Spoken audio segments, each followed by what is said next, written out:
హరే కృష్ణ. అందరికీ స్వాగతం, క్లాస్ స్వాగతం. మనం 22వ అధ్యాయం చూస్తూ ఉన్నాము, మూల స్కందం నుంచి. స్వయంభూమను కర్దమునిని కీర్తించడం ప్రారంభించాడు. ఒక బ్రాహ్మణులుగా కీర్తించడం ప్రారంభించాడు. ఎందుకంటే అంతకుముందు అధ్యాయంలో ఆ కర్దముని క్షత్రియుల్ని కీర్తించాడు. క్షత్రియులు భగవంతుడి యొక్క ప్రతినిధులుగా, దేవతల శక్తి కలిగిన వాళ్ళుగా, అందరినీ రక్షించే వాళ్ళుగా, ముఖ్యంగా వర్ణాశ్రమం కాపాడబడుతుందంటే అది కేవలం క్షత్రియుల వల్లే కాపాడబడుతుంది. లేకపోతే అధర్మం వ్యతిరేకిపోయినప్పుడు ఆ వ్యవస్థ అంతా కుప్పకూలిపోతుంది. కాబట్టి క్షత్రియుల వల్లనే ఇదంతా జరుగుతూ ఉందని చెప్పి స్వయం కర్దముని ఏదైతే మన స్వయంభూమనుని కీర్తించాడు, క్షత్రియులకు గొప్పతనం చెప్పాడు. అదే విధంగా ఇప్పుడు స్వయంభూమను కర్దమును కీర్తించాడు, బ్రాహ్మణుని కీర్తించాడు. సో వేదాల ప్రచారం చేయడం వల్లనే ప్రచారం చేయడానికి బ్రాహ్మణుని సృష్టించాడు. ఆ బ్రాహ్మణుని రక్షించడానికే క్షత్రియులు సృష్టించాడు. సో బ్రాహ్మణులు భగవంతుడికి హృదయం లాంటి వాళ్ళు, క్షత్రియులు భుజాలు లాంటి వాళ్ళు. కాబట్టి ఒకరినొకరు రక్షించుకోవాలి, అప్పుడే భగవంతుడు మనం రక్షిస్తాడు. ఆయన అంటాడు, నా అదృష్టం కొలది మీ సాంగత్యం దొరికింది, మీ పాదధూళి నా శిరంపై నేను తాకగలిగాను, కాబట్టి మీ నుంచి మేము మంచి ఆదేశాలు నేను విన్నాను అంటాడు. అప్పుడు మను దేవహూతిని కర్దముగా అప్పచెప్పడం జరిగింది. సో ఆమె చాలా గుణవంతురాలుగా, సో ఆమెను ప్రేమించిన వ్యక్తిగా, తండ్రిగా, సో ఆమెని మంచి వ్యక్తికి అప్పచెప్పాలి. కాకపోతే అప్పచెప్పడం తన మనసు కలిసి వేస్తుంది. ఏ తండ్రికైనా కూతురు మీద ఉన్న ప్రేమ అది అది వ్యక్తపరుస్తారు. సో సరైనటువంటి వయసులో మంచి స్వభావం కలిగిన, మంచి గుణం కలిగిన ఆమె తగిన భర్త కోసం చూస్తా ఉంది. నారదముని దగ్గర నుంచి మీ గురించి విన్నప్పుడు ఆమె మీ గురించి ఆలోచించడం ప్రారంభించింది.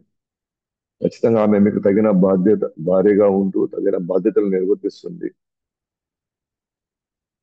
కాబట్టి మీరు కోరుకున్నట్టుగానే, మీరు కోరుకున్నారు కానీ మీరేం ప్రయత్నించలేదు, కానీ వాటంతటా అవే మీ దగ్గరకు వస్తున్నప్పుడు మీరు వాటిని వదులుకోకూడదు. అలాగే ముందు ఇప్పుడు వద్దని చెప్పి తర్వాత కావాలనుకుంటే మీ గౌరవం మర్యాదలు పక్కన పోతాయి, పోగొట్టుకుని వాళ్ళు అవుతారు. ఎలాగో మీరు బ్రహ్మచారిగా ఉండాలని మీరు ఏం అనుకోలేదు కాబట్టి, దాన్ని పెళ్లి చేసుకోవడానికి నిర్ణయించుకున్నారు కాబట్టి ఇది మంచి సందర్భం, మంచి అవకాశం ఇది అని తాను కూడా, కర్దముని కూడా, సారీ, స్వయంభుమను కూడా కర్దమునిని ఎలాగైనా ఒప్పించుకోవాలి, ఎలాగైనా ఈ పెళ్లి జరగాలి అనే ఉద్దేశంలో స్వయంభును ఉన్నాడు కాబట్టి కర్దమునికి ఈ అవకాశం వదులుకోవద్దు అని ఆ, తన భావనగా మనకు కనబడుతుంది. మనం చర్చించుకున్నాం ఇదంతా కూడా. స్వయంభుమను చక్రవర్తి అయినప్పటికీ కూడా తన ఇంకొక చక్రవర్తికి ఇంకా భోగభాగ్యాలు పంపించాలనుకోవట్లేదు. మంచి గుణవంతుడు,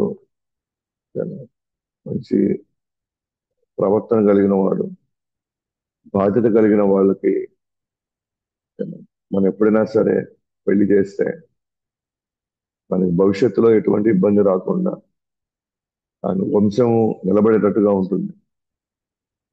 కానీ పేరు ప్రఖ్యాతుల కోసమో లేకపోతే ఆస్తుల కోసమో ఆ, కేవలం మనం బాహ్యమైనటువంటి అంశాలు మాత్రమే గుర్తించి గుణగణాలు దేవుందలే, అదేం పెద్దది కాదు, ఇప్పుడు ఈ రోజున మనకి పేరు, హోదా, డబ్బు ఇవి ఉండాలి మనకి అని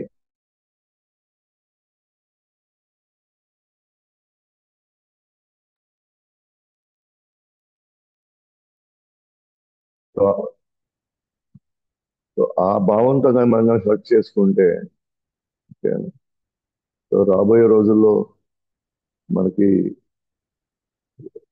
కష్టాలు తప్పవు. ఎందుకంటే ఇవన్నీ శాశ్వతం కాదు. గుణగణాలు మనకి చాలా చాలా ముఖ్యమైన విషయం. అందుకే నేను గతంలో గుణగణాలు, జాతకాలు, వాళ్ళ పూర్వపరాలు, వాళ్ళ తరాలు, వంశము అన్ని చూసుకునే వాళ్ళు అన్నమాట. అన్ని రకాలుగా జాగ్రత్త పడింది. ఎందుకనంటే మన ఒక మంచి సాంప్రదాయం, ఒక మంచి కల్చర్,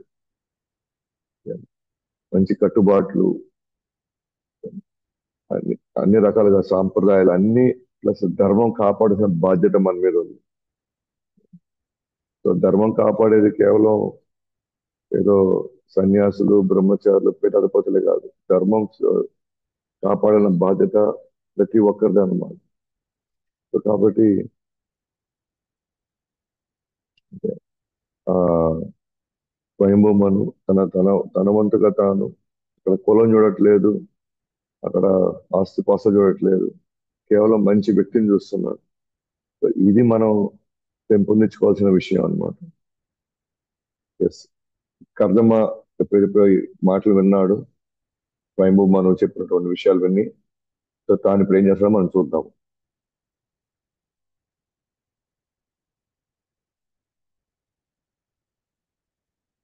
సో మీరు ఎవరికి కూడా మాట ఇవ్వలేదు కనుక నేను ఖచ్చితంగా పెళ్లి చేసుకోవాలని కోరుకున్నాను. మా పెళ్లి వేద పద్ధతుల ప్రకారంగా జరగాలి. ఎస్. సో మీరు కూడా ఎవరికి మాట ఇవ్వలేదు కాబట్టి సో నాకేం ఇబ్బంది లేదు. నేను ఖచ్చితంగా పెళ్లి చేసుకోవాలి, పెళ్లి చేసుకుంటాను. ఓకే. సో ఇబ్బంది ఏం లేదు, పెళ్లికి ఏం ఇబ్బంది లేదు. ఆమె గుణగణాలు, వ్యక్తిత్వం అన్నీ చాలా నచ్చాయి. సో కాబట్టి మీరు కూడా ఎవరిని మీరు అప్రోచ్ కాల, ఇంకా వేరే వేరే సంబంధాలకో లేదా వేరే వేరే ఉమ్, ఆ, ఒప్పందాలు ఏం జరగలేదు కాబట్టి సో క్లియర్ గా ఉంది. సో కాబట్టి నేను పెళ్లి చేసుకుంటాను. అయితే మా పెళ్లి అంతా కూడా వేద పద్ధతుల ప్రకారంగా జరగాలి. సో మనం చెప్పాం కదా, పెళ్లి కూడా ఒక గొప్ప సంస్కారం అది. అది కూడా భగవంతుడు నిర్ణయించినట్టుగా, భగవంతుడు ఏ పద్ధతిలో మనం జరగాలో ఆ పద్ధతిలో జరిగేటట్టుగా మనం చూసుకోవాలి. కానీ ఈ రోజుల్లో మనం చూస్తున్నాం అది కేవలం ఒక తంతులాగా, ఇక్కడ ఒక అయిపోతే బాగుండు, ఇది కూడా జరిగిపోతే బాగుండు, ఒక పెద్ద భారం అక్కడితో అయిపోతుంది మంది. అందరికీ కనిపించేలాగా, అందరూ చూసేలాగా ఒకటి జరిగిపోవాలి ఇక్కడ. సో ఆ పాయింట్ ఆఫ్ వ్యూలో అందరూ వెళ్తున్నాము. కానీ ఇక్కడ కర్దముని అలా కాదు, మొత్తం పర్ఫెక్ట్ గా ఉండాలి. ఎందుకంటే అన్నిటికంటే ముఖ్యం భగవంతుడికి అనుగ్రహం కావాలి, భక్తుల యొక్క అనుగ్రహం కావాలి. ఓకే.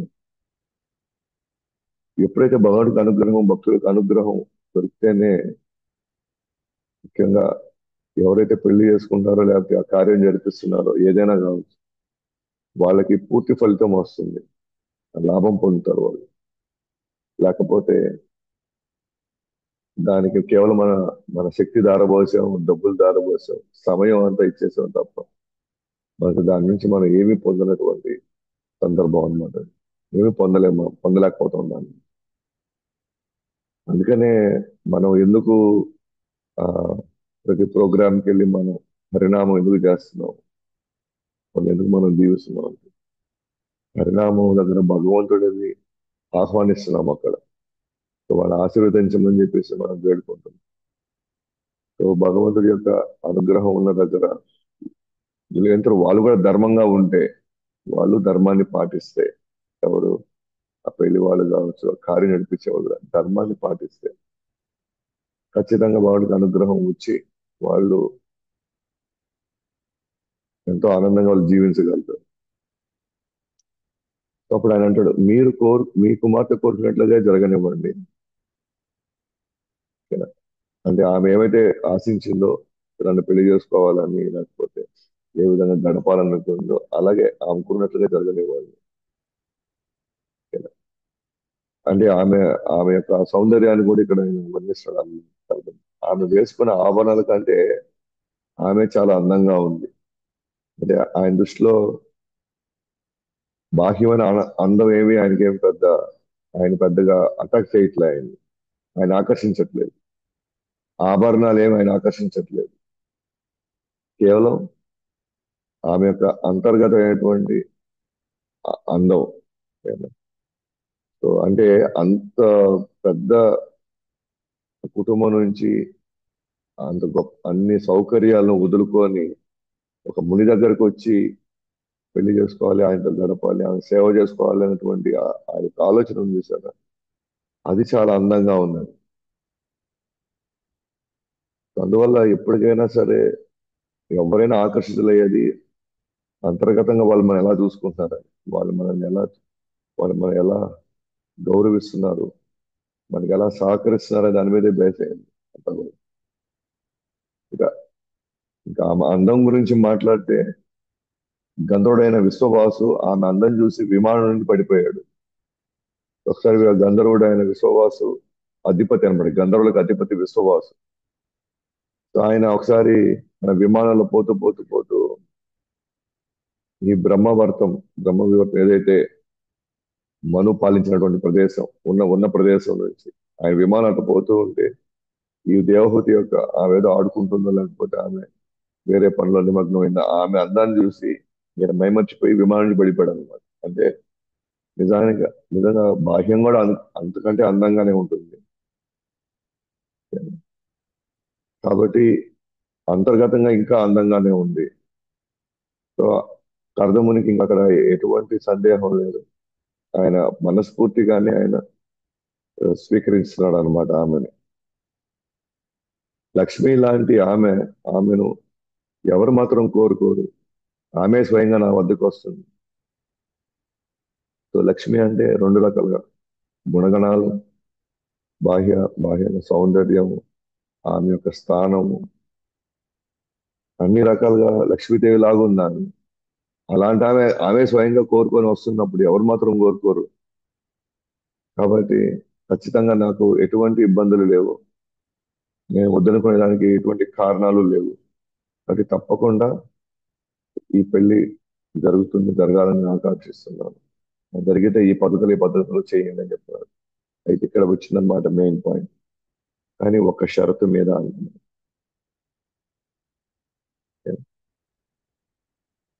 ఒక్క షరతు. అన్ని రకాలుగా అంటే కర్దమ్మ ఏ విధంగా కోరుకున్నాడో అన్ని రకాలుగా ఉన్నాయి. ఇంకా ఎవ్వరు కూడా ఎటువంటి లోటుకు చూపించే పరిస్థితే లేదు. ఇది వ్యక్తిగతంగా దేవహూతిని ఎక్కడ ఎటువంటి పరిస్థితి లేదు. కానీ ఒక్క షరతు అంటున్నాడు. చూద్దాం ఆ షరతు ఏంటని. నేను కేవలం ఒక పుత్రుడు పుట్టేంత వరకే ఉంటాను. తర్వాత నేను గొప్పవారు నిర్వహించే భక్తుల సేవ నా జీవితం అంకితం చేస్తాను. నేను ఎప్పటి వరకు ఉంటాను అంటే ఒక పుత్రుడిని నేను ఇచ్చేంత వరకు నేను ఆమెతో ఉంటాను. తర్వాత నేను ఇంకా భగవంతుడి సేవలో నేను పూర్తిగా నా జీవితాన్ని నేను అంకితం చేశాను. గొప్పవాళ్ళు నిర్వహించే భక్తుల సేవ. ఆచార్యులు, గురువులు, ఎంతో మంది సాధువులు ఏదైతే వాళ్ళ జీవితం అంకితం చేశారో అంతిమంగా ఇదే అని భగవానుడి యొక్క ఆలోచనలో, చింతనలో, సేవలో నిమగ్నం అవ్వడం అయితే గొప్ప గొప్ప వాళ్ళు చేసేది. జీవితం అంటే ఆ జీవితం యొక్క పరమార్థం తెలుసుకున్న వాళ్ళు, మానవ జీవితం యొక్క పరమార్థం లక్ష్యం తెలుసుకున్న వాళ్ళు. నేను కూడా నా జీవితం అక్కడికి అంకితం చేస్తాను. బట్ ఎప్పటి వరకు ఉంటాను అంటే జీవితాంతం కాదు, కేవలం ఒక పురుడు పుట్టేంత వరకు. సో ఇది చాలా ఇంపార్టెంట్ అన్నమాట. ఎందుకనంటే మనిషి ఎత్తిన తర్వాత మనకు తెలుసు ఇది ఎంత దుర్లభమైందో. 84 లక్షల రకాల జీవరాశులు మనం జన్మెత్తిన తర్వాత ఎప్పుడో కానీ దొరికే ఒక మానవ జన్మ. నా మానవ జన్మ యొక్క లక్ష్యం ఒకటే. అది ఎట్టి పరిస్థితుల్లో భగవంతుడిని మనం అంతిమంగా చేరుకోవాల్సింది. దాని దానిని ఆక్షేపించి దానికి ఆటంకం కలిగించే లేదా ఆ లక్ష్యం నుంచి మనల్ని పక్కదారి పట్టించే ఏది కూడా మనల్ని మోసం చేసేటివి. ఏదైనా కూడా, ఎవరైనా కూడా మనల్ని మోసం చేసేవాళ్ళు. అఫ్ కోర్స్ అది వాళ్ళు తెలిసి చేయట్లేదు. ఎందుకంటే వాళ్ళకి ఆ లక్ష్యం తెలియనప్పుడు, వాళ్ళకి అసలు జీవితం యొక్క పరమార్థం తెలియనప్పుడు, కాబట్టి వాళ్ళు ఆశించడంలో వాళ్ళు పోతున్నది తప్పు లేదు. కానీ ఎవరికైతే ఈ విషయం అర్థమైందో వాళ్ళు జాగ్రత్తగా ఉండాలి. వాళ్ళు వాళ్ళు జీవితాన్ని ప్లాన్ చేసుకోవాలి. వాళ్ళ లక్ష్యం, వాళ్ళు ఏ పద్ధతిలో వెళ్ళాలనుకుంటున్నారో, ఎప్పుడెప్పుడు ఎటువంటి ఆటంకాలు వచ్చినా, లేకపోతే ఆకర్షించే పరిస్థితులు వచ్చినా సరే, ఎక్కడ మనం పక్కదారి పట్టకుండా, ఇంకేం పెట్టుకోకుండా ఒకే లక్ష్యం మీద అన్నమాట. సో భగవద్గీత కూడా అనుకుంటుంది కదా, ఏకేహ కురునందన. ఎవరైతే ఒకే లక్ష్యం మీద వెళ్తారో, ఒకే లక్ష్యం అనుకుని పోతుంటారో, వాళ్ళ మనసు బుద్ధి కూడా ఒకే రకంగా పనిచేస్తుంది. ఎవరికైతే లక్ష్యం ఉండదో, వాళ్ళ బుద్ధి, వాళ్ళ మనసు అనేక రకాలుగా పనిచేస్తుంది. సో కాబట్టి ఇక్కడ క్లియర్ అన్నమాట. ఇక్కడ కర్దముని ఎక్కడ కూడా అందమైన భార్య దొరికింది, సహకరించే భార్య దొరికింది, లేకపోతే మంచి గుణగల భార్య దొరికింది అని చెప్పి తాను సంతోషపడి వెం- వెంటనే తాను మర్చిపోవట్లే, తన లక్ష్యాన్ని మర్చిపోవట్లేదు. తాను పుట్టినప్పటి నుంచి, తన శిక్షణ తీసుకున్నప్పటి నుంచి, దాని తర్వాత పెరిగి అన్ని చేసి ఇప్పుడు పెళ్లి జరిగినప్పుడు కూడా అదే లక్ష్యం మీద ఉంటున్నాడు. నేను తిరిగి వెళ్ళిపోవాలి, భగవంతుడు మాత్రమే నన్ను అన్ని రకాలుగా రక్షించేవాడు, పోషించేవాడు. కాబట్టి నేను భగవంతుడి దగ్గరికే తిరిగి వెళ్ళిపోవాలి. ఎప్పటి వరకు ఉంటాను? బిడ్డ పుట్టేంత వరకే ఉంటాను అని చెప్పడం అనేది అంత ఈజీ కాదు, ఈ డెసిషన్ తీసుకోవడం. సో మనం కూడా విషయానికి వస్తాము. ఓకేనా? మొదటి రోజుల్లో, మొదటి నెలలో చాలా ఉత్సాహంగా ఉంటాం అన్నమాట. ఓకేనా? లక్ష్యం ఎప్పుడెప్పుడు చేరుకోవాలా అని చెప్పేసి సేవలు కావచ్చు, సాధన కావచ్చు, కార్యక్రమాల్లో కావచ్చు, మనం మన ఉత్సాహంగా మనం పాల్గొంటాము, ఎంతో మంది మనం ఆహ్వానిస్తాం. కానీ కాలక్రమంలో మనం క్రమక్రమంగా మన సాధన, మన సేవ అన్ని తగ్గిపోతూ వస్తాయి. ఎందుకంటే ఆటంకాల మధ్యలో, అలాగే ఆకర్షణల మధ్యలో, బాధ్యతల మధ్యలో, కుటుంబ బాధ్యతలు, వివిధ వివిధ అంశాలు, వాళ్ళు లక్ష్యాన్ని మర్చిపోవడం చూస్తాం. లక్ష్యాన్ని మర్చిపోయినప్పుడు ఏమవుతుందంటే ఇవన్నీ తగ్గిపోవడం ప్రారంభమవుతుంది. కాబట్టి క్లియర్ గా ఇక్కడ కర్దమ్ముని తన డిసిషన్ తను చెప్పైపోతున్నాడు, ముందే చెప్పేస్తున్నాడు. ఇలా అయితేనే, మీకు ఓకే అనుకుంటేనే ముందుకెళ్దాం, లేకపోతే అవసరం ఏం లేదు. అంటే ఎంత క్లారిటీతో ఉన్నాడో కర్దమ్మని మనకి అర్థమవుతా ఉంది, మనకి ఇక్కడ క్లియర్ గా. ఎందుకంటే నాకు భగవంతుడు ఇంపార్టెంట్. నన్ను నేను పవిత్రీకరించుకొని నేను శాశ్వతంగా వెళ్ళిపోవడం నాకు ఇంపార్టెంట్. అలాంటప్పుడు మరి ఆవిడ పరిస్థితి ఏంది? మరి జీవితకాలం మరి ఆవిడ పరిస్థితి ఏంటి? ఆమెకు తోడుగా నీడుగా ఉంటామనే కదా పెళ్లి చేసుకునేది. ఆమెకి అన్ని పరిస్థితుల్లో ఆమెకి మనం రక్షణగా ఉంటామనే కదా ఆమె పెళ్లి చేసుకుంటుంది. మరి ఆమె పరిస్థితి ఏంటి? Yes. ఆమె కూడా నిరంతరంగా నా మాయలో పడకుండా భర్తే సర్వస్వం అని చెప్పేసి భగవంతుని మర్చిపోయే పరిస్థితి రాకుండా, భర్త వెళ్ళిన లక్ష్యం ఇదైనప్పుడు అప్పుడు నా లక్ష్యం కూడా అదే కదా అప్పుడు అని భార్య అనుకునేటట్టు చేసి, రెండు ఆమెకు రక్షణగా, ఆమెకి ఎప్పుడు తోడుగా ఉండేటువంటి వ్యక్తిగా నేను ఒక పుత్రుని కంటాను. ఆమెకు అన్ని విధాలుగా ఆమెకి సహకరించేలాగా, ఎప్పుడు ఆమెతోనే ఉండేలాగా, లేదా ఆమెకి మోక్షం ఇచ్చేలాగా అటువంటి ఒక సంతానాన్ని కనిన తర్వాత నేను వెళ్ళిపోతాను. ఎస్, తన లక్ష్యం క్లియర్ చేసుకున్నాడు. తన మీద ఆధారపడ్డటువంటి తన భార్యని, ఆమె కూడా లక్ష్యం ఏంటో చూపిస్తున్నాడు. ఆ లక్ష్యం పట్ల ఎంత సీరియస్ గా ఉండాలో అది కూడా చూపించాడు. ఎందుకంటే నేను లక్ష్యం వైపు వెళ్తుంటే నువ్వు కూడా లక్ష్యం వైపే ఉండాలి, అది చూపిస్తున్నాడు. ద సేమ్ టైం ఎస్, మాతాజీ గారు ఆడవాళ్ళకి ఒక తోడు, ఒక రక్షణ, సెక్యూరిటీ ఎప్పుడు ఉండాలి.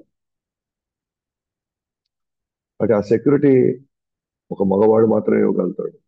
తండ్రి రూపంలో, భర్త రూపంలో, కొడుకు రూపంలో ఇవ్వగలుగుతాడు.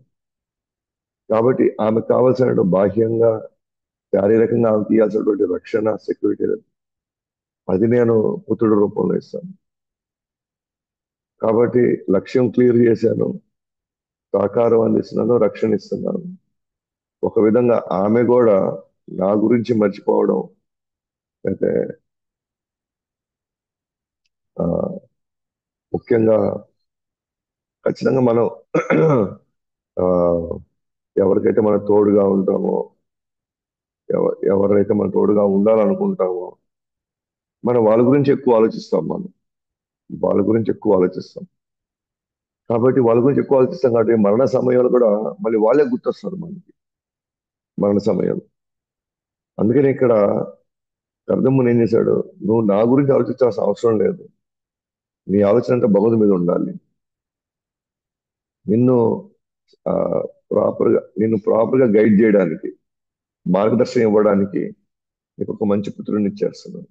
మేబీ నేను కూడా నీ తోడు ఉంటే, లేదా మీరు నా తోడు ఉంటే, నేను మీ ఆకర్షణ పడి నేను లక్ష్యం మర్చిపోవచ్చు, లేదా మీరు నా ఆకర్షణ పడి లక్ష్యం మర్చిపోవచ్చు. అందుకే ఇక్కడ పెళ్లి అనే ఒక వ్యవస్థ మెయిన్ గా ఏంటంటే ఇద్దరం ఒకరినొకరు సహకరించుకొని ఇద్దరము భగవంతుడి దగ్గర చేరుకోవాలి. ఇంకో జన్మ ఎత్తుకోకుండా మనం ఒకరినొకరు తోడుగా, రక్షణగా ఉండాలి. మనం ఒకరి అవసరాలు ఒకరు తీర్చుకుంటూ అంతిమంగా ఇక్కడి నుంచి బయటపడాలి. ఇది అంతిమ లక్ష్యం అన్నమాట. ఇది ఉద్దేశం, పెళ్లి యొక్క ఉద్దేశం. ఇది ఒక తంతు కాదు, లేదా మాకు కూడా పెళ్లి అయిపోయింది చూడండి అని ఏదో ప్రపంచానికి చూపించేటువంటి ఇది ఒక సాక్ష్యం కాదు. సో వేటికి ఎటువంటి సంబంధం లేదన్నమాట. కేవలం ఇది ఆధ్యాత్మికమైనటువంటి మార్గంలో వెళ్ళడానికి శారీరకంగా కొన్ని అవసరాలు ఉన్నాయి, ప్లస్ మానసికంగా కొన్ని అవసరాలు ఉన్నాయి. అన్- కాబట్టి తోడు కావాలి. మరి ఆ తోడు ఎందుకు? ఒకరి బలహీనతలో ఒకరిలో ఉన్న లోటుపాట్లు ఒకరు అర్థం చేసుకొని, సో ఒకరినొకరిని ఆ, ఇద్దరు సహకరించుకుంటే వచ్చే ధైర్యం, వచ్చే ప్రేరణ, ఇవన్నీ భగవంతుడి వైపు నడిపించడానికి అన్నమాట. క్లియర్ చేస్తాను ఇక్కడ, భగవంతుడు నాకు సర్వస్వము, నాకు సర్వాధికారి, నాకు. కాబట్టి ఈ ఈ షరతు పెట్టాడు. ఆ షరతుకి వాళ్ళు ఒప్పుకునేశారు. ఎందుకంటే వాళ్ళు కూడా అదే కదా, వాళ్ళకి తెలుసు అంతిమ లక్ష్యం భగవంతుని చేరుకోవాలని. మరి ఎక్కడ వాళ్ళు కరదమ్ముని చెప్పి అడిగినటువంటి షరతుకి షాక్ అయిపోయేసి, లేకపోతే ఆందోళన చెందిపోయేసి, అట్లయితే ఎట్లా, మా అమ్మాయికి ఎవరు చూసుకుంటారు, ఏంది ఇది అది, ఏం లేదు అక్కడ. మను చక్రవర్తి క్లియర్ గా ఉన్నాడు, దేవహూతి క్లియర్ గా ఉంది, వాళ్ళ అమ్మగారు శతరూప వెరీ క్లియర్ గా ఉన్నారు. ఎందుకంటే అంతిమంగా మనం భగవంతుడిని పొందాలి. మానవ దొరికింది అందుకోసం కాబట్టి. కాబట్టి ఎక్కడ వాళ్ళు ఆందోళన చెందలా, భయపడలేదు, హ్యాపీగా ఉన్నారు వాళ్ళు. అది స్వీకరించేద్దాం. ఒక అర్థమా క్లియర్గా ఉన్నారు, వాళ్ళు క్లియర్గా ఉన్నారు. నిజంగా ఈ సన్నివేశాలు కానీ ఇప్పుడు కానీ జరిగితే, ఇప్పుడున్న పరిస్థితులు కానీ జరిగితే ఇవన్నీ కానీ అసలు అల్లకల్లోలం అయిపోతుంది. అది రచ్చ రచ్చ రచ్చ చేసి పడేస్తాడు అంత. మొత్తం వ్యవస్థ అంతా కూడా గందరగోళం అయిపోయి ఉంటది. ఇట్లాంటి ఒక షరతు పెట్టి, ఇట్లాంటి ఒక ఆ, ఆ పరిస్థితులు కానీ వస్తే, కానీ అక్కడ ఏం లేదు, అంతా క్లియర్ ఉంది. అంటే మను చక్రవర్తి కావచ్చు, లేకపోతే కర్దము కావచ్చు, అలాగే ఆ ఇంట్లో ఉన్న ఆడవాళ్ళు కావచ్చు, ఓకేనా? ఎంత క్లియర్ గా ఉన్నారో మనం చూడొచ్చు. అంటే అలా జరిగేది అన్నమాట. ట్రైనింగ్, బ్రహ్మచారి ట్రైనింగ్. ఆ బ్రహ్మచారిగా మిగిలిపోతే వాళ్ళు 10 మంది కుటుంబాలకి ఈ లక్ష్యం చెప్తాడు. ఆ బ్రహ్మచారి కానీ గృహస్థయ్యాడు అనుకోండి, వాళ్ళ కుటుంబాన్ని ఆ విధంగా నడిపిస్తాడు. ఆ విధంగా వాళ్ళకి వివరిస్తాడు. అటువైపు కావాల్సిన శిక్షణ ఇస్తాడు అతను. సో కాబట్టి వెరీ క్లియర్. కాబట్టి కృష్ణుని తలుచుకుంటూ దేవహూతిని మనసులో బంధించాడు. ఎస్, ఇక్కడ కూడా భగవంతుని తలుచుకోవడం ఇదంతా భగవంతుడి యొక్క దయ వల్ల జరుగుతుంది. ఇదంతా భగవంతుడే కారణం అంటగా భగవంతుని ధ్యానిస్తూ సో దేవహూతిని మనసారా స్వీకరించాడు అనమాట. మను తన కుమార్తెను కర్దముకు సమర్పించేశాడు. ఇదంతా పెద్ద పెద్ద హంగామాలి, ఖర్చులు, డబ్బులు విపరీతం ఖర్చులు పెట్టేసి అర్థం పర్థం లేకుండా ఎటు పడితే అటు ఆ, ఖర్చులు చేసి పడేసి ఏదో మన డాబు మన దర్పం చూపించాలని నథింగ్. అక్కడే అనుకునేశారు, అక్కడే చూసుకున్నారు. సింపుల్ గా వేద పద్ధతుల్లో పెళ్లి జరిపించేశారు. అంతిమంగా కర్దమ్మకి సమర్పించేశాడు తన కూతుర్ని. వాళ్ళు కట్నం రూపంలో ఎంతో ప్రేమతో విలువైన ఆభరణాలు మరియు వస్త్రాలు ఇచ్చారు. కట్నం అంటే మనం డిమాండ్ చేసేది కాదు. అది అమ్మాయి కోసం, లేదా అమ్మాయి మీద ఉన్న ప్రేమ కోసం వాళ్ళు ఏది ఇస్తే అది స్వీకరించారు. అది మన చక్రవర్తికి కావాల్సినంత ఉంది కాబట్టి వాళ్ళు ఏది కావాలో వాళ్ళు తెచ్చుకున్నారు. ఇక్కడ కర్దమ్మ డిమాండ్ ఏమి, కర్దమ్మది ఒకే డిమాండ్, నేను పెళ్ళైన ఒక పుత్రుని కానీ నేను కోరుకుంటాను అంతే. ఆ తర్వాత నేను ఉండను అంటే అతనికి ఏమి దీని మీద ఎటువంటి ఆశ, కోరిక ఏం లేదు. ఇన్ఫాక్ట్ మనం కూడా అదే పద్ధతిలో ఉన్నట్లయితే, ఓకేనా, అదే మగపెళ్లి వాళ్ళు చాలా వరకు, ఓకేనా, కుటుంబ ఆ, సంస్కృతి, సంప్రదాయాలు అన్ని చాలా చక్కగా నీటిగా జరిగిపోతాయి. కోర్స్ మనం చెప్పినా కూడా ఎవరు వినే పరిస్థితుల్లో లేరు. కాబట్టి ఎవరు ఆ, ఆలోచనలో వాళ్ళు వెళ్ళినప్పుడు దాని తగినట్టుగా దాని మూల్యం వాళ్ళు చెల్లించుకోవాల్సిందే. సో అప్పగింత సమయంలో ఆ స్వయంభూ మన కుమార్తెను గట్టిగా మనసారా కౌగిలించుకున్నాడు. ఆమె వియోగం భరించలేక పదే పదే కన్నీరు పెట్టుకున్నాడు. చూడండి, ఆధ్యాత్మికంగా సిద్ధాంతంగా ఎంత వాళ్ళు రూటెడ్ గా ఉన్నా సరే సెంటిమెంట్స్ ఎప్పుడూ ఉంటాయి, ప్రేమాభిమానాలు ఎప్పుడూ ఉంటాయి, అనురాగాలు ఎప్పుడూ ఉంటాయి. ఓకేనా? సో సిద్ధాంతం తెలుసుకున్నంత మాత్రాన మన గుండె రాయవలసిన అవసరం లేదు. ఖచ్చితంగా ఎక్కడైతే ఆ, ఆధ్యాత్మికమైనటువంటి ప్రేమపూర్వక అనుబంధాలు ఉంటాయో ఖచ్చితంగా అక్కడ హృదయం కూడా స్పందిస్తుంది. అండ్ అక్కడ మనం వెళ్ళబుచ్చేటువంటి ఏదైతే దుఃఖం కావచ్చు, లేదా ఆనందం కావచ్చు, ఖచ్చితంగా అవన్నీ కూడా ఆమోదమైనటువంటి. అలాగే భక్తులు చనిపోయినప్పుడు మనం బాధపడడం, ఏడవడం అనేది సహజం. అది ఎందుకంటే మనం తన యొక్క ఆధ్యాత్మికమైన తన సాంగత్యాన్ని మిస్ అయ్యామే అని ఆ ఆ చింతన ఉంది. శారీరక చింతన ఏం లేదు. శారీరకంగా ఎందుకంటే అది ఫస్ట్ నుంచి తను తీరుగున్నాను, ఈ శరీరం ఏం చేసినా నాశనం అయిపోద్ది. కానీ నేను ఆధ్యాత్మికమైనటువంటి ఆ బంధం ఏదైతే ఉందో, నేను తన నుంచి నేను ప్రేరణ పొంది అంటే ఎంతో ఒకరినొకరు సహకరించుకుంటూ భగవానుడి సేవలో మంచి సమయం గడిపామే. అట్లాంటి ఒక మంచి మిత్రుడు, ఒక మంచి మార్గదర్శకుడు నేను మిస్ అయ్యామే అని. అంటే అతను ఉండుంటే నేను ఇంకొంచెం భక్తిలో భగవంతుడిని నేను చేరుకోవడంలో నాకు ఎంతో ఒక మంచి ప్రేరణ, ఒక రక్షణ నాకు ఉండేదని, నేను కోల్పోయానని ఆ భావంతో ఏడవడం అనమాట ఇదంతా కూడా. శరీరం గురించి ఎక్కువ చింతించేది ఏం లేదు. అట్లానే ఇక్కడ కూడా అంతే. ఎక్కడైనా సరే ఆ శరీరము గురించి ఆ, ఆలోచించే పరిస్థితి ఏమి ఉండదు.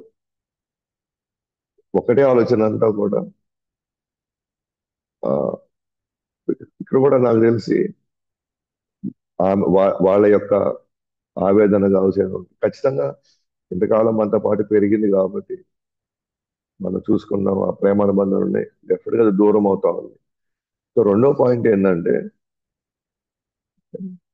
ఆమె ఆమె ఇక మీదట ఆమె యొక్క రక్షణ, ఆమె యొక్క ఇదిలో ఆ, ఇది తర్వాత ఆమె యొక్క ఆధ్యాత్మికమైనటువంటి జీవితం, ఇవన్నీ కూడా ఇప్పటివరకు నేను చూసుకున్నాను, ఇప్పటివరకు నేను కాపాడుకున్నాను. సో ఆమె ఇంతకంటే ఇంకా ముందుకెళ్ళాలి, ముందుకు ఎదగాలి.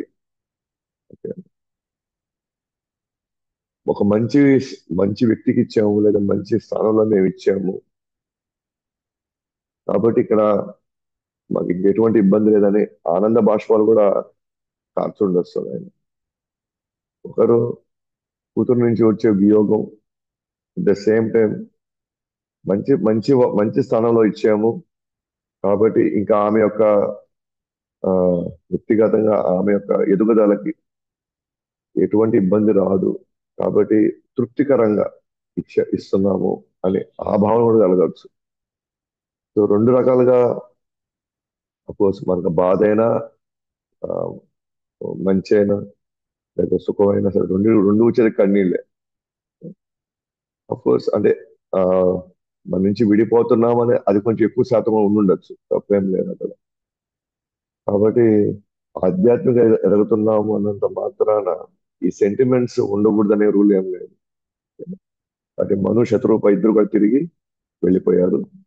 ఆ తర్వాత స్వయంభూమను యొక్క అద్భుతమైన పాలన జరిగింది అక్కడ. సో ఎప్పుడైతే స్వయంభూమను తన తన స్థానానికి వెళ్ళిపోయాడు, బ్రహ్మవర్తముకు వెళ్ళిపోయాడు, మన ప్రజలు ఎంతో సంతోషం కలిగింది. రాజు తిరిగి వచ్చాడు, అంటే తన కూతుర్ని అప్పచెప్పేసి రాజు తిరిగి వచ్చాడు. తన రాజధాని అయితే బహిష్మతి, ఏనా? బహిష్మతి అనేది తన రాజధాని, తన ఉండే ప్లేస్. సో వరాహుడు వెంట్రుక వెంట్రుక పడడం, వరాహుడు ఎప్పుడైతే హిరణ్యాక్షుడితో పోరాడాడు కదా, పోరాడినప్పుడు వరాహుడు యొక్క వెంట్రుక ఒకటి ఒక స్థానంలో పడింది అనమాట. ఆ స్థానం ఏదైతే పడిందో అక్కడ విపరీతమైనటువంటి దర్పగడ్డి, కుష కుష అనే గడ్డి అక్కడ బాగా పెరిగిందనమాట అక్కడ. సో సంస్కృతంలో ఆ గడ్డి పేరు బర్హి, దాని పేరు. అంటే ఉషా గడ్డి లేదంటే దర్పం దర్పగడ్డి పెరిగేటువంటి స్థానాన్ని ఆయన దానికి ఆ, దానికి అర్థం వచ్చేలాగా ఏదది ఆ కుషా గడ్డి, కుషా లేకపోతే దర్పం, వాటి యొక్క వాటి పేరుని పెంపొందించేలాగా దానికి సంస్కృతంలో పేరు బర్హి అన్నమాట. అందుకే బర్హిష్మతి అని పేరు పెట్టుకున్నాడు. ఎందుకంటే అది ఎలా వచ్చింది, వరాహుడు యొక్క వెంట్రుక అక్కడ పడడం వల్ల ఆ వెంట్రుకే దర్పం కింద మారింది, ఉషా కింద మారి అది విపరీతంగా చాలా ఎక్కువ పెరిగింది అనమాట ఆ ప్లేస్ లో. అండ్ ఎవరైతే దర్పం చేపపై భగవంతుని పూజించిన కారణంగా ప్రపంచాన్ని పాలించే అనుగ్రహం దక్కింది తనకి. ఆ దర్భగడ్డిపై రోజు తాను పూజించేవాడు, భగవంతుని సేవించేవాడు. అందువల్ల అతనికి భగవంతునికి అనుగ్రహం బాగా దొరికి తాను గొప్పగా పాలించగలిగాడు అనమాట. అలా నిజంగా అందుకే మనం పూజ గదుల్లో దర్పంపై కూర్చొని మనం పూజ చేయాలంటాం. ఏ కార్యమైనా సరే దర్పంపై కూర్చొని చేయమంటారు. అది భగవంతునికి అనుగ్రహం దొరుకుతుంది. ఆ దర్పం అనేది ఏం లేదు, వరాహుడి యొక్క వెంట్రుక అన్నమాట. ఆయన పడింది, భూమి మీద పడింది. సో పాలించినప్పటికీ ప్రతిరోజు పాలించేవాడు, కానీ ప్రతిరోజు కృష్ణ కథ మాత్రం వినేవాడు. ప్రతిరోజు కృష్ణ కథ చెప్పాం కదా, మనం భగవంతుడిని మర్చిపోకుండా ఉండాలి అని అంటే ప్రతిరోజు కృష్ణ కథ వినాల్సి, లేదా కృష్ణుడి గురించి మనం చదవాలి. ఈయన పాలిస్తూ కూడా ఈ కృష్ణ కథ వినాలి. అందరూ మనం మనకుండే ఒక చిన్న కుటుంబం, అదేదో మన చేసే చిన్న వ్యాపారానికి నాకు టైం లేదు, నాకు అక్కడికి పోవాలి ఇక్కడికి పోవాలి, 100 సాకులు చెప్తాం మనం. కానీ ఈయన ప్రపంచాన్ని వెళ్తున్నాడు. అంటే ఈయన కుటుంబం చాలా పెద్ద కుటుంబం అది. తన ప్రజలంతా కూడా తనకు తన తన పిల్లలు కాబట్టి మరి ఆయనకి మరి ఎన్ని వేల సమస్యలు ఉండాలా. మరి ఆయన ఎందుకు ప్రతిరోజు కృష్ణ కథ వింటున్నాడు? ఆయన ఎందుకు ప్రతిరోజు సాధన చేస్తున్నాడు? ఎందుకంటే సాధన చేసి కృష్ణ కథ వింటేనే మన కృష్ణుడికి ఎలా సేవ చేసుకో తెలుస్తుంది. మన కృష్ణుడికి ఎంత సేవ చేస్తాం మనం తెలుసుకునే కొద్దీ ఆయన యొక్క అనుగ్రహంతో మిగతా అన్ని పనులు చక్కబడతాయి అన్నమాట. మిగతా అన్ని కార్యాలు చక్కబడతాయి. మన భౌతిక జీవితం కూడా గాడిలో పడుతుంది. అంతేగాని మనము మిగతా పనులు చేసుకుంటే మనం చక్కదిద్దలేము. ఇక్కడ ఇక్కడ మన గురించే మనం చక్కదిద్దుకోలేము. మన మనసునే మనం కంట్రోల్ తెచ్చుకోలేము. మన ఇంద్రియాలు మనం కంట్రోల్ తెచ్చుకోలేనప్పుడు వేరే వాళ్ళ ఇంద్రియాలు, వేరే వాళ్ళ జీవితాలు మనం ఎట్లా చక్కబెడతాము? సమస్య లేదు అది. అది జరిగే అవకాశమే లేదు. కాబట్టి పూర్తిగా కృష్ణుడు ఆలోచన నిమగ్నమైన కారణంగా భౌతికంగా పతనమవ్వడు, కష్టము వ్యర్థం కాదు. ఎవరైతే భగవంతుడి యొక్క ఆలోచనతో పూర్తిగా నిమగ్నం అవుతారో వాళ్ళు ఎప్పుడు భౌతికంగా కూడా పతనం కాదు. అంటే వాళ్ళ జీవితాలు, వాళ్ళు చేసే వ్యాపారాలు, వాళ్ళు చేసేటువంటి ఆ ఏదైనా సరే, వాళ్ళ జీవితంలో చేసే ఏది కూడా, వాళ్ళ కోరుకునేది ఏది కూడా వాళ్ళకి పతనం అయ్యే పరిస్థితి రాదు. అలాగే వాళ్ళ పడిన కష్టం కూడా, కృష్ణుడి కోసం వాళ్ళు చేసిన ప్రతిదీ కూడా అది వ్యర్థం కాదు. కాబట్టి ఎవరైతే నిరంతరం కృష్ణుడి గురించి ఆలోచిస్తారో, ఆలోచిస్తూ వాళ్ళ వాళ్ళ భౌతికమైనటువంటి వాళ్ళ బాధ్యతలు, కుటుంబ బాధ్యతలు, అట్ ద సేమ్ టైం ఆధ్యాత్మికమైనటువంటి వాళ్ళు తీసుకునే బాధ్యతలు అన్ని సక్రమంగా వాళ్ళు నిర్వర్తిస్తారు. ఈ విధంగా వాళ్ళు వెళ్తే వాళ్ళు భౌతికంగా పతనం కారు, ఆధ్యాత్మికంగా ఎప్పుడు వాళ్ళు ఎదుగుతూ ఉంటారు అన్నమాట. సో ఆ విధంగా నిరంతరం వాసుదేవ చింతన వలన జీవితాంతం జీవితాంత కాలంలో తన 3 క్లేశాలను అధిగమించాడు. ఏంటి ఆ 3 క్లేశాలు? ఆధ్యాత్మిక, ఆది భౌతిక, ఆది. అది ఏవి తను ఇబ్బంది పెట్టలేకపోయాను. తన భక్తి నుంచి తాన్ని దూరం చేయలేకపోయాయి. అంటే ఒక విధంగా చెప్పండి, తాను గుణాలకు అతీతంగా వెళ్ళిపోయాడు, మాయకు అతీతంగా వెళ్ళిపోయాడు. ఈ కామ క్రోధ మోహలో అతీతంగా వెళ్ళిపోయాడు. ఒక విధంగా స్థితప్రజ్ఞత సాధించాడు అతను. ఇక్కడ ఏవి తనని ఇంకెటువంటి ఇబ్బందులు పెట్టలేవు, ఏవి ఆటంకాలు చేయలేవు, ఎటువంటి అతని తప్పుదారి పట్టించే ఆకర్షణ ఏవి ఇంకేవి తనకి తన ముందు తారసపడు. ఒక విధంగా తాను నిష్ఠాస్థితికి వచ్చేసాడు, నిష్ఠాస్థితికి వెళ్ళిపోయాడు. భగవంతుడిని ఆశ్రయించిన వారికి శారీరక రుగ్మతలు ఏవి ఏవి చేయగలుగుతాయి? భగవంతుడిని ఆశ్రయించిన తర్వాత ఈ ప్రకృతి ఏం చేయగలుగుతుంది మన మీద? ఏ దాడి చేయగలుగుతుంది? ఎందుకంటే ఈ ప్రకృతే తన తన ఆధీనంలో ఉంది. దైవీ హేష గుణమయ మమ మాయా దురత్తే. ఈ శక్తి, ఈ మాయ ఏం చేయగలుగుతుంది? భగవంతుని ఆశ్రయించిన వాడికి మామేవయే ప్రపద్యంతే. ఎవరైతే నన్ను ఆశ్రయిస్తారో వాళ్ళని ఈ మాయ ఏమి చేయలేదు, ఈ ప్రకృతి ఏమి చేయలేదు. కాబట్టి వాళ్ళని ఇక్కడ ఆపేవాళ్ళు ఎవరు ఉండరు అన్నమాట. తనకు మనుషుల పైన ఉన్న కారణ కరుణ కారణంగా మనుషుల ధర్మము వివిధ వర్ణాశ్రమ ధర్మాలను నేర్పించాడు. మనువు మనుషుల మీద దానికి మనుషుల మీద ఉన్నటువంటి కరుణ కారణంగా, ఇది మానవులపై ఉన్నటువంటి మనువు మానవులు. కాబట్టి మనువు మానవుల యొక్క మంచి చూస్తుంటాడు. మానవుల్ని ఒక ఒక మంచి మార్గంలో నడిపించాలంటాను మను సంహిత. సో మనువులు రాశారన్నమాట. ఏ విధంగా మనుషులు ఇక్కడ జీవించాలి, ఎక్కడ ఏ విధంగా జీవిస్తే వాళ్ళు సుఖశాంతులతో ఉంటారు, ధర్మంగా ఉంటారని, అలాంటి వాళ్ళు ఎన్నో పుస్తకాలు రాశారన్నమాట. ఎన్నో రకాలుగా వాళ్ళు మార్గదర్శకాలు ఇచ్చారు. కాబట్టి కాబట్టి ఈ మనువు మనుషులపై ఉన్నటువంటి కరుణ కారణంగా, అనుగ్రహం, దయ కారణంగా మనుషుల యొక్క ధర్మము, మళ్ళీ వివిధ వర్ణాశ్రమ ధర్మాలను నేర్పించారు. అలాగా తర్వాత ఇప్పటి వరకు నేను ఆయన అడిగాడు, విదురుడు అడిగాడు కదా, నాకు స్వయంభూమను గురించి చెప్పండి, స్వయంభూ యొక్క వంశం గురించి చెప్పండి, స్వయంభూమను యొక్క పాలన గురించి చెప్పండి అని చెప్పాడు. అడిగారు కాబట్టి ఇప్పటి వరకు స్వయంభూమను గురించి చెప్పుకుంటూ వచ్చారు. ఇప్పుడు విదురుడు అడుగుతున్నాడు, లేదా మైత్రేయుడు చెప్తున్నాడు, ఇప్పుడు దయచేసి వంశం గురించి చెప్తున్నారు కాబట్టి ఇప్పుడు నువ్వు దేవహూతి గురించి వినుము. దేవహూతి ఏం చేసింది? అప్పచెప్పాడు కదా, కర్దముకి అప్పచెప్పేశాడు స్వయంభూమను, దేవహూతిని కర్దముకి అప్పచెప్పాడు. ఇప్పుడు దేవహూతి ఏం చేసింది చూద్దాం. దేవహూతి ఏం కోరుకుంది కర్దము దగ్గర నుంచి, ఆమె యొక్క ప్రవర్తన, ఆమె యొక్క బాధ్యతలు ఏ విధంగా నిర్వర్తించిందో చూడ. ఇప్పుడు నువ్వు వినుము అని చెప్పి మైత్రేయుడు విదురుడితో చెప్పబోతున్నాడు. సో వచ్చే అధ్యాయంలో మనం దేవహూతి గురించి మనం మాట్లాడబోతున్నాం. సో ఆ విధంగా, సో ఈ ఈ అధ్యాయంలో మనం అద్భుతమైనటువంటి కర్దమ మరియు మను మధ్య జరిగిన సంభాషణలో ఒకరు బ్రాహ్మణుల గురించి ఉన్నత స్థానంలో గౌరవిస్తుంటే, ఇక్కడ క్షత్రియుల గురించి ఉన్నత స్థానంలో వాళ్ళని గౌరవిస్తూ, సో వాళ్ళ మధ్య జరిగినటువంటి ఇదిలో ఒకరికి గుణగణాలు ఇద్దరికి చాలా చక్కగా ఉన్నాయి.